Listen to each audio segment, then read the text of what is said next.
Morning, dear students. Welcome to online classes, Mangalore University Digital Learning.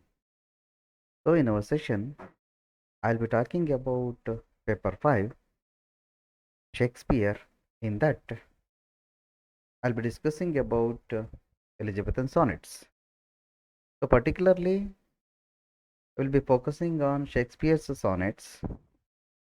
Shakespeare had written 154 sonnets, as we have already known that we discussed that particular concept in our earlier sessions. Today, I'll be talking about Shakespeare's sonnets, My Mistress' Eyes.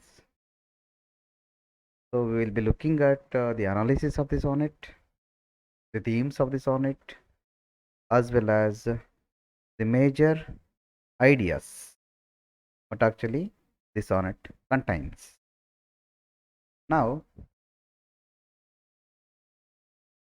we will look at the history behind Shakespeare sonnets.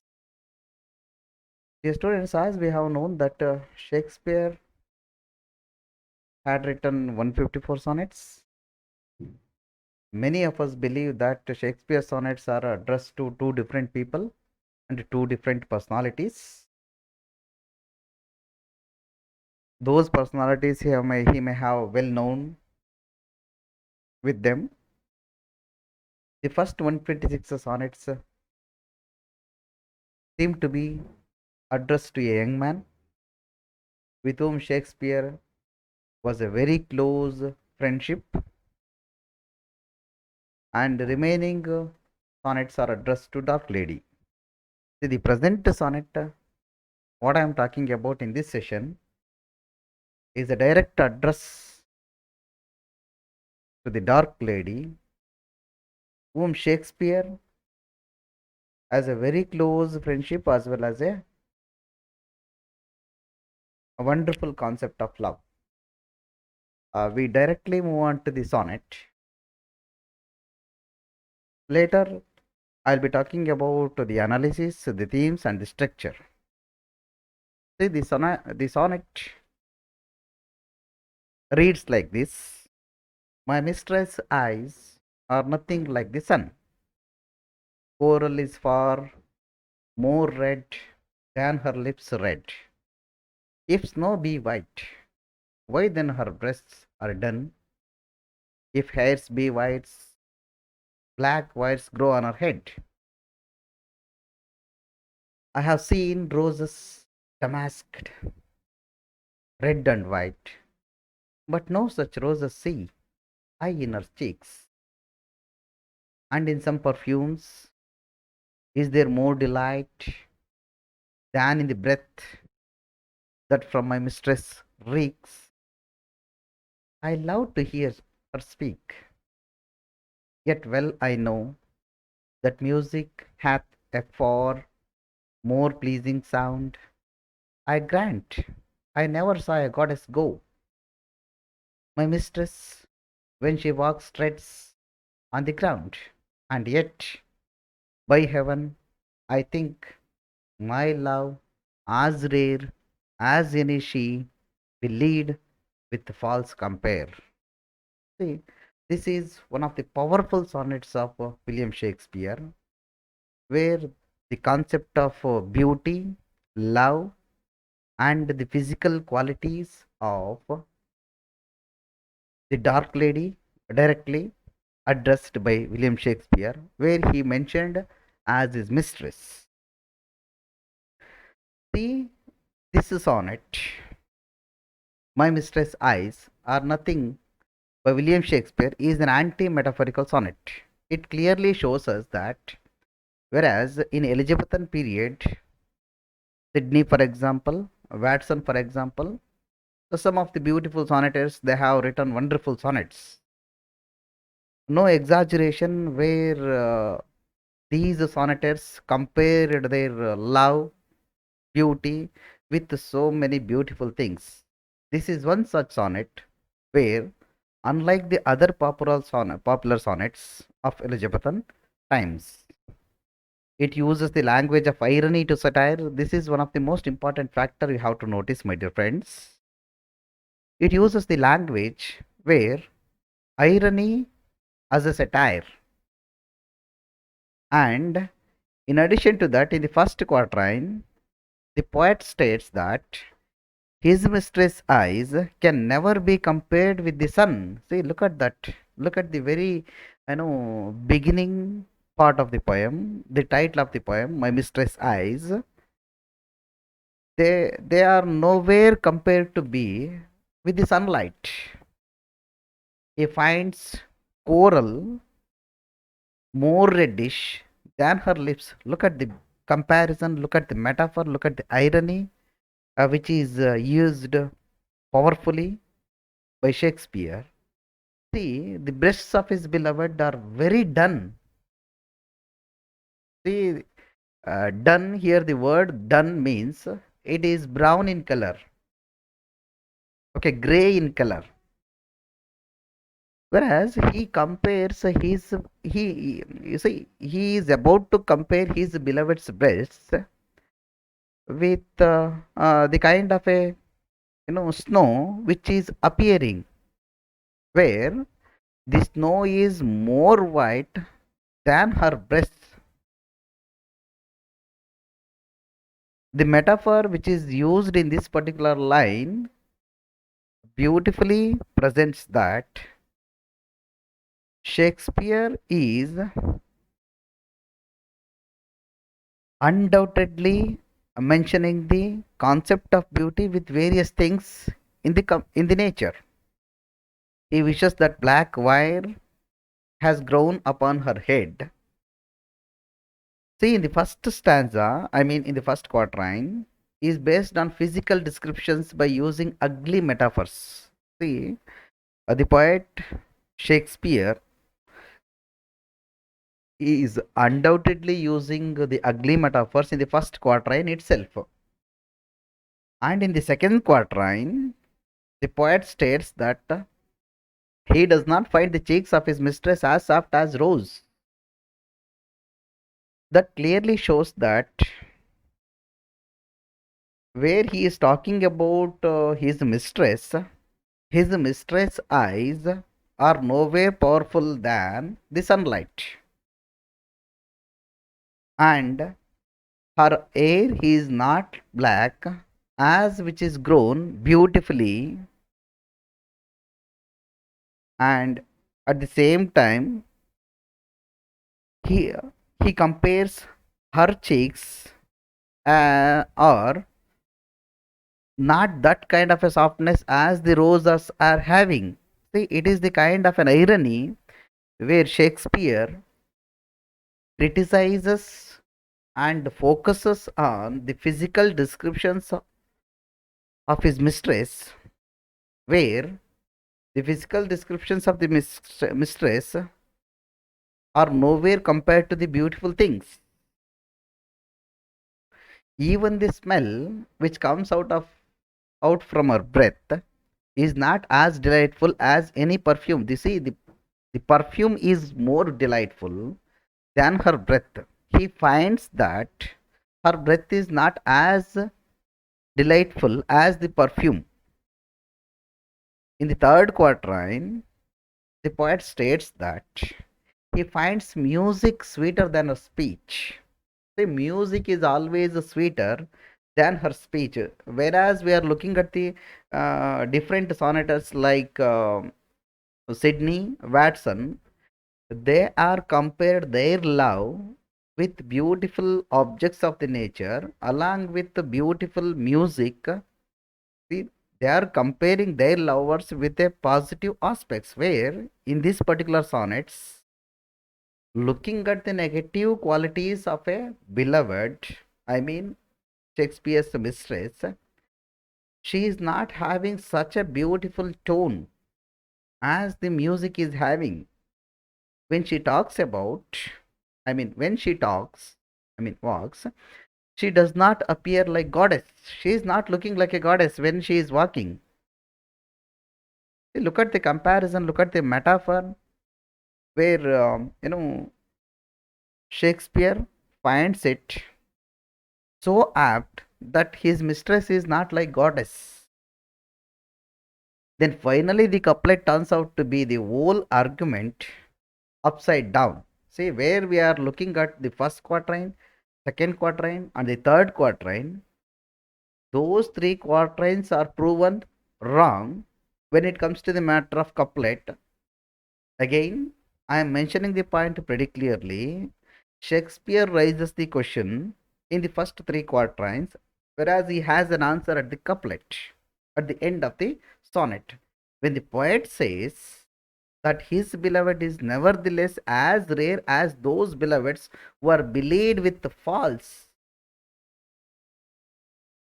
See, his lover is not having such a beautiful feature, such a beautiful quality, such a beautiful appearance. That doesn't mean he is a strict and staunch follower of a beauty. See, beauty that always talks about the inner qualities of a person and a personality. The beauty of the heart is not as art is important, not for the physical features, physical qualities.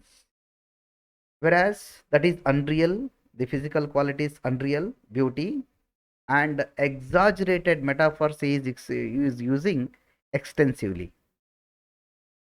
And the entire sonnet can be taken as a powerful satire upon the rival poets of Shakespeare.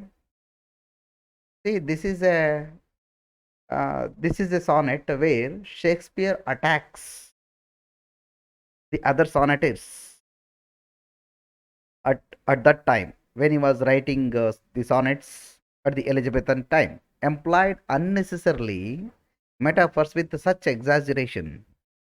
It has a philosophical tone. This sonnet 130 it has a wonderful philosophical tone that the inner beauty is more important. That is what I am talking about right from the beginning of the poem till the end of the poem. The Shakespeare focuses on the beauty which is there in the inside of the heart of the personality, where the inner beauty is important than the outer beauty. This sonnet is a great satire upon the Elizabethan love lyric. See, the Elizabethan sonneters and the writers and the poets, they are well known for their love lyrics.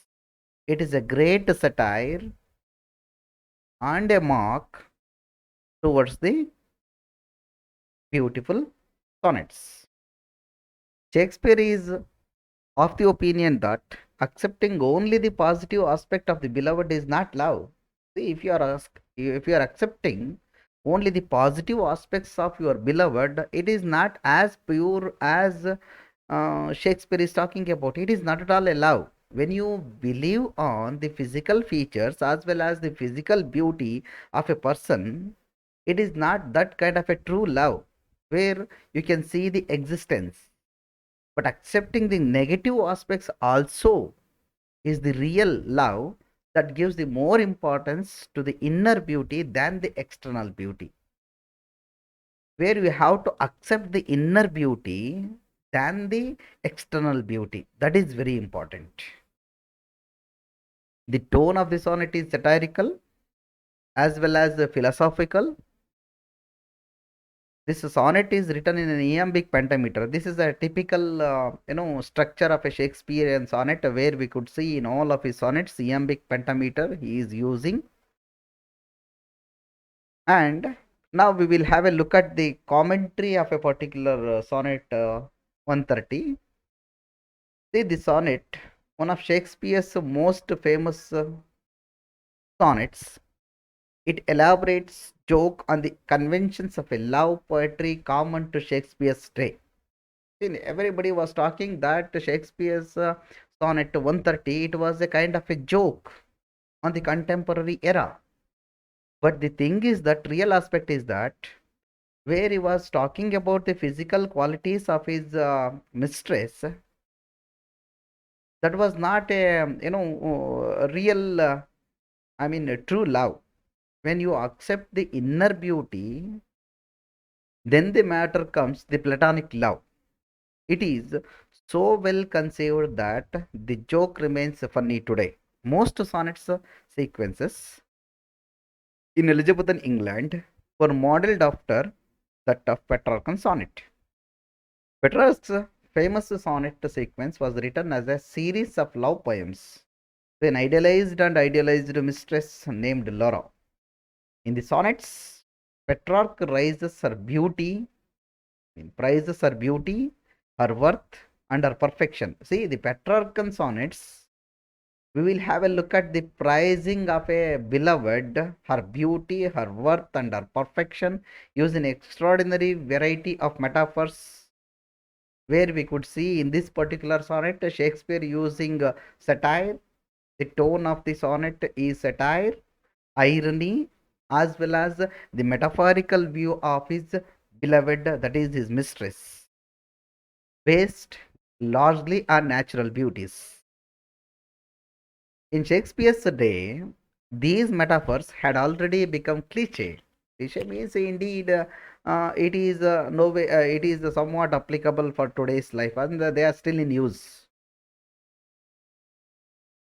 But they were still the accepted technique of for writing love poetry. See, those cliches, using cliches is nothing but an acceptance of the technique of a love poetry, writing it, love poetry. The result was that poems tended to be, to make highly idealizing comparisons. I mean, the comparisons are beautifully seen throughout the poem between nature and the poet's lover. See, such comparisons we will have a look at in a brief nutshell. My mistress' eyes are like the sun.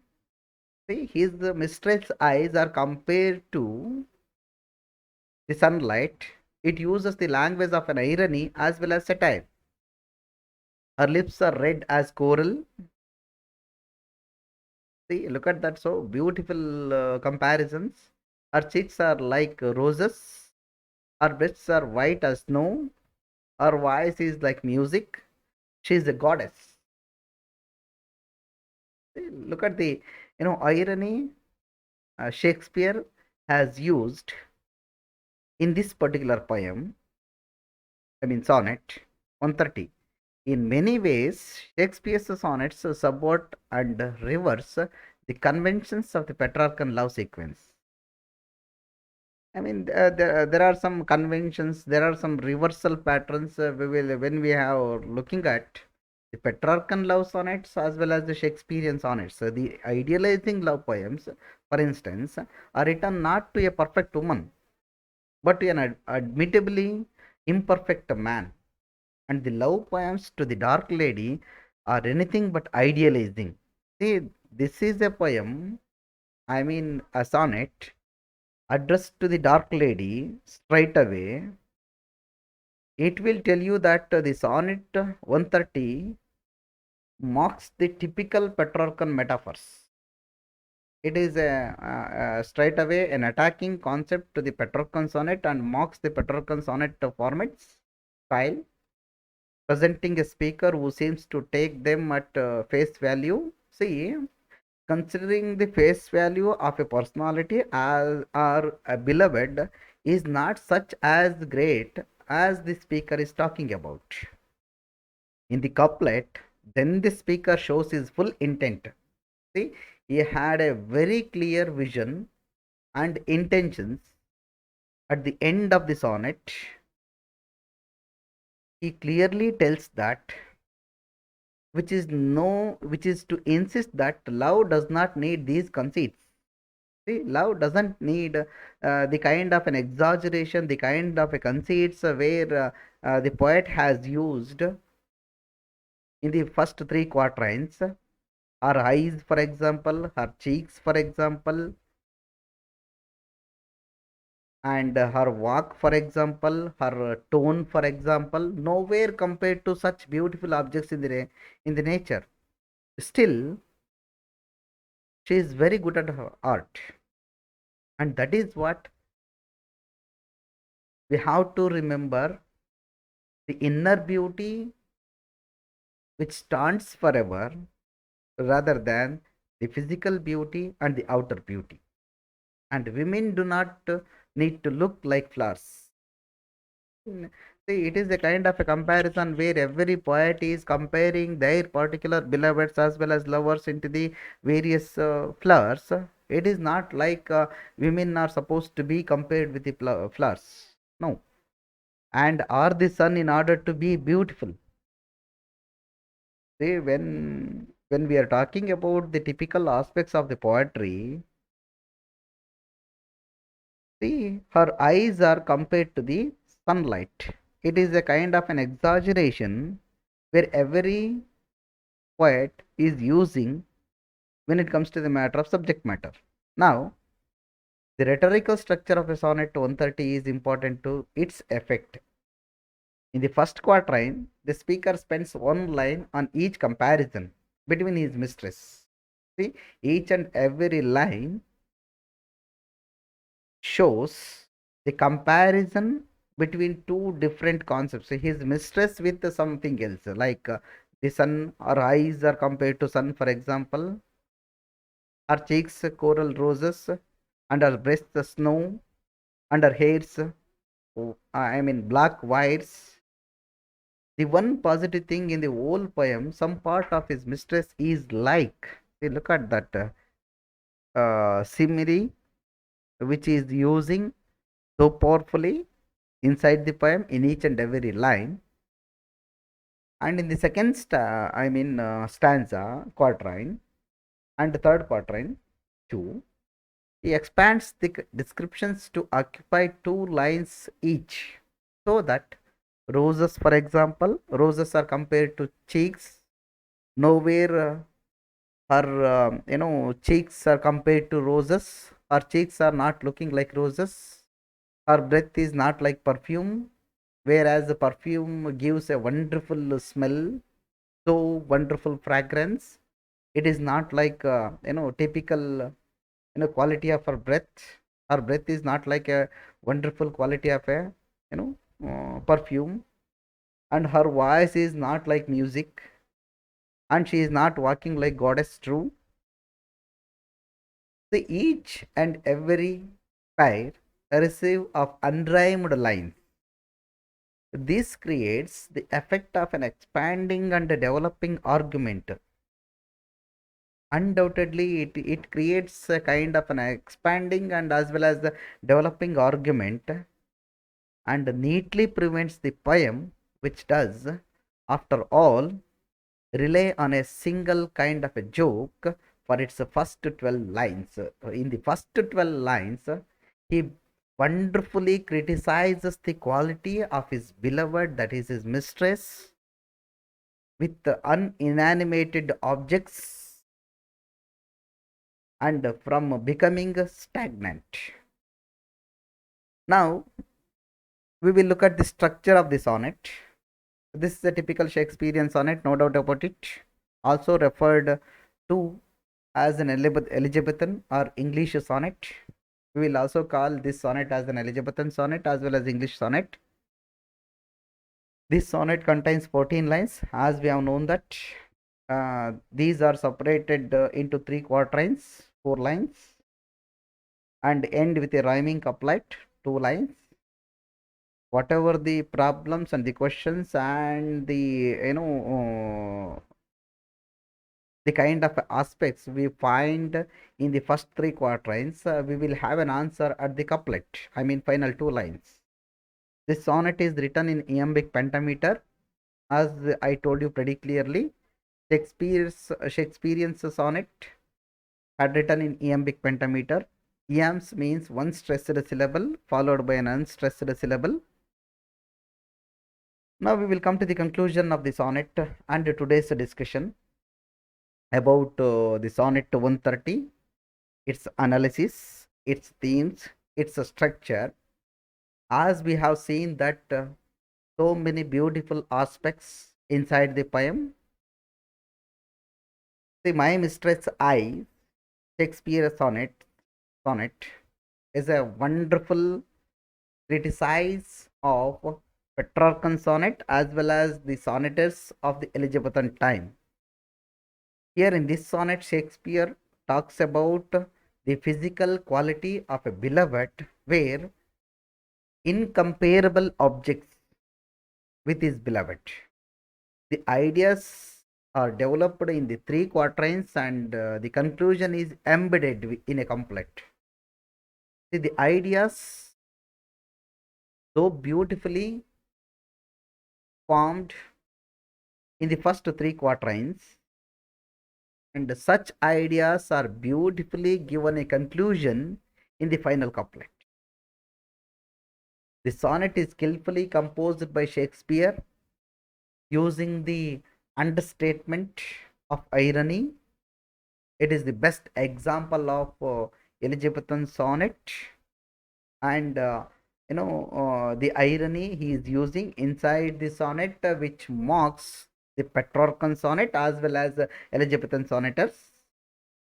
The realistic description and refusal to exaggerate his beloved. See, the realistic description he accepts inside the poem. He likes his beloved, I mean his mistress, as she is. He doesn't want to exaggerate the things as she is not having. Though she is black, though her eyes are not compared with the sunlight, though her cheeks are not compared with the roses, though she is not nowhere compared with the goddess, though her voice is not as sweet as the music, still the poet believes that the inner beauty of a beloved, that is more important, and that he has given such an emphasis.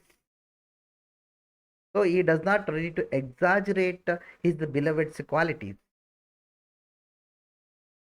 The poet suggests that beauty and love should not be limited to set phrases. This is a wonderful statement. See, the beauty, that doesn't mean we have to limit ourselves to be set phrases, as well as we have to limit that we have to look into that particular perspective. No. A beauty means it is a kind of a true love which doesn't stand upon a physical quality as well as outer beauty, and a true love is not the outward beauty. If you believe in true love, it is not you are believing in the physical qualities of a particular personality. If you are a true lover, you have to appreciate the inner qualities of a personality as well as the inner beauty. That is the charm of the personality. See, that is what the poem beautifully states, that at the ending of a sonnet in a couplet, a true love is not the outward beauty, where we are looking at the objects in outside, I mean outward of a personality. That is not a true love, but the charm of the personality lies in the inner beauty. So that's all about today's session. I hope you enjoyed reading the sonnet of William Shakespeare, sonnet 130, My Mistress Eyes. Thank you. Happy reading. Be safe.